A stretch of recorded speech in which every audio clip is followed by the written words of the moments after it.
Assalamualaikum warahmatullahi wabarakatuh. Alhamdulillahi rabbil alamin wa bihi nasta'in ala umurid dunya waddin. Asyhadu an la ilaha illallah wahdahu la syarikalah wa asyhadu anna Muhammadan abduhu wa rasuluhu la nabiyya ba'da. Allahumma shalli wa sallim wa barik ala sayyidina Muhammad wa ala ali sayyidina Muhammad. Saudara-saudari yang seiman yang insyaallah dirahmati Allah Subhanahu wa taala. Pada kesempatan kali ini kita berbincang tentang perbuatan yang diridhoi dan dibenci oleh Allah Subhanahu wa taala.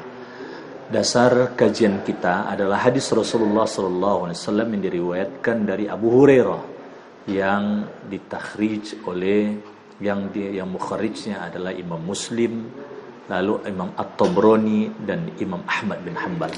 Yang insyaallah hadis ini adalah hadis sahih dan dapat kita jadikan rujukan. Dalam hadis tersebut Rasulullah sallallahu alaihi wasallam bersabda, "Innallaha yardha lakum salasa wa yaskhutu lakum salasa." Sesungguhnya Allah meridhoi 3 hal dan membenci 3 hal.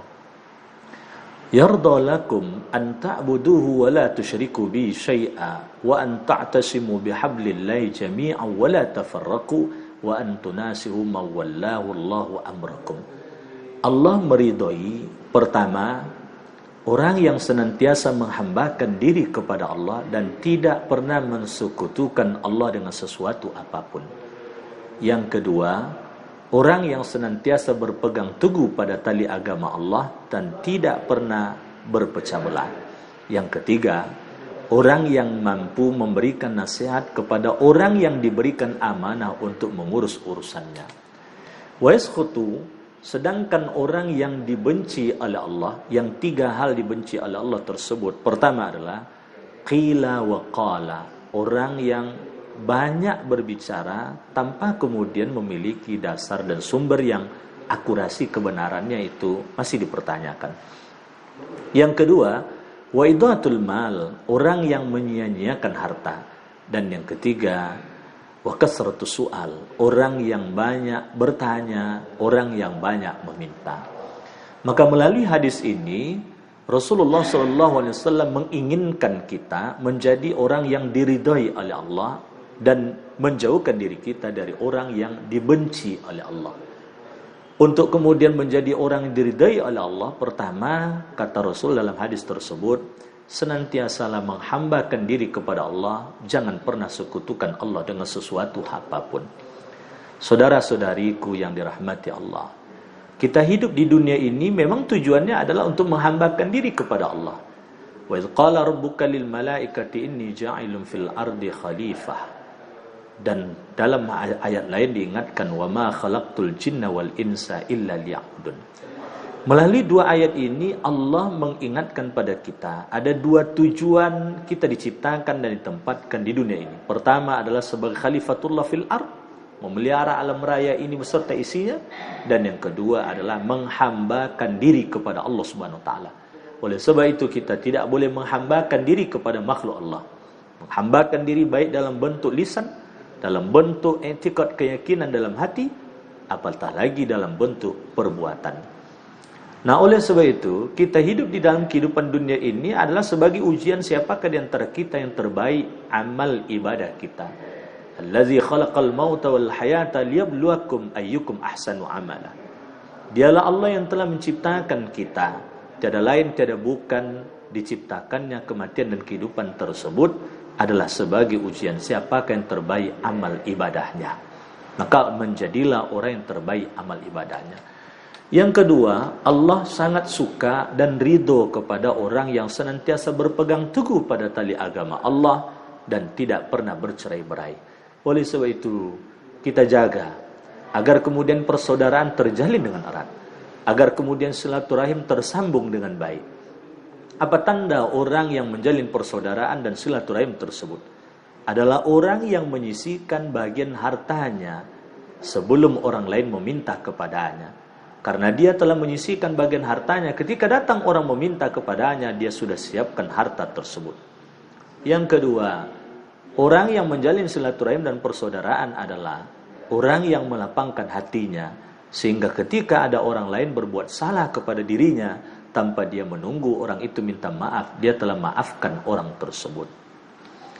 Maka oleh sebab itu, jangan sampai kemudian persaudaraan dan silaturahim tercabik-cabik. Karena ketika persaudaraan dan silaturahim tercabik-cabik dan terputus, sungguh itu akan mengundang datangnya bencana. Yang ketiga, agar kita menjadi orang yang diridhoi oleh Allah Subhanahu wa taala, hendaklah senantiasa memberikan nasihat kepada orang yang diberikan amanah kepada kita untuk mengurus urusan kita.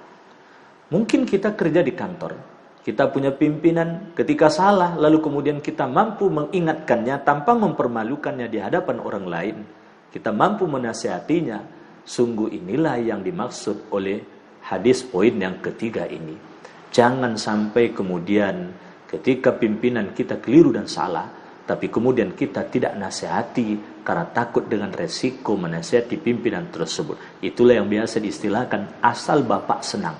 Dan ini tidak diajarkan di dalam ajaran Islam.